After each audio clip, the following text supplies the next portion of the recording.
Coach Ramil nanggigil kay DLSU libero Laika De Leon, kanino nagmakaawa na sa mga seniors niya.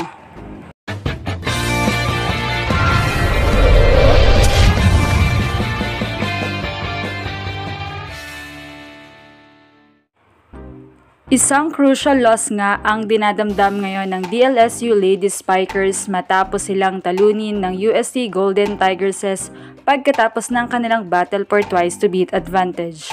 Nakakapanibagong ang lasal ang nakikitang struggle, knowing na ilang dekada na si Coach Ramil bilang coach ng Ladies Spikers, talagang pulido ang paghahanda nila at makikita sa players kung gaano sila kahusay gumalaw.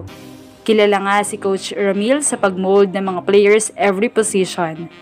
From setters, having Chisa et, Kim Fajardo, Mars Alba, Spikers and Blockers, Manila Santos, Jack Alarca, Abby Maraño, Ara Galang, Mika Reyes, Des Cheng, Michelle Gumabaw, Chuck Cruz. Siyempre ang mga liberos, Shen Cruz, Don Macandili, Justine Hazareno, and now Coach RDJ is molding new libero De Leon. Pero ngayon ay tila kakaibang delasal ang nagpe-perform sa court. Wala na ang matitibay, malalakas, consistent at resilient na Ladies Spikers. Mabilis sumuko. For the past years nga ay core ng Lasal na makapag-produce ng mahusay na libero at ito ang edge nila para mapagana ang nagtatangkaran nilang middle hitters. At nito nga lamang laban nila kontra UST ay nasabong maigi ang starting libero nilang si Laika De Leon na sobrang nag-struggle at inconsistent ang performance. Walang maayos na receive, hindi makadig, tinitingnan lang ang bolang lumalapag.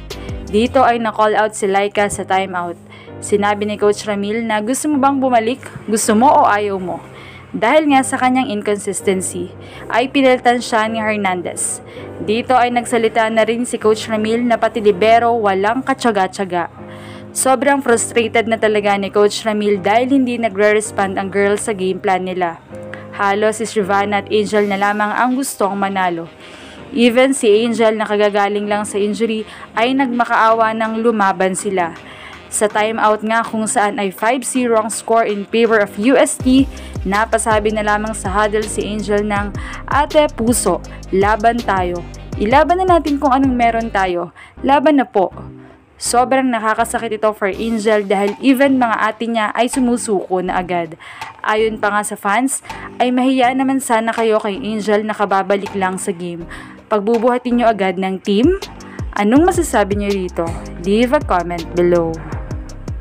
Thank you for watching and don't forget to subscribe.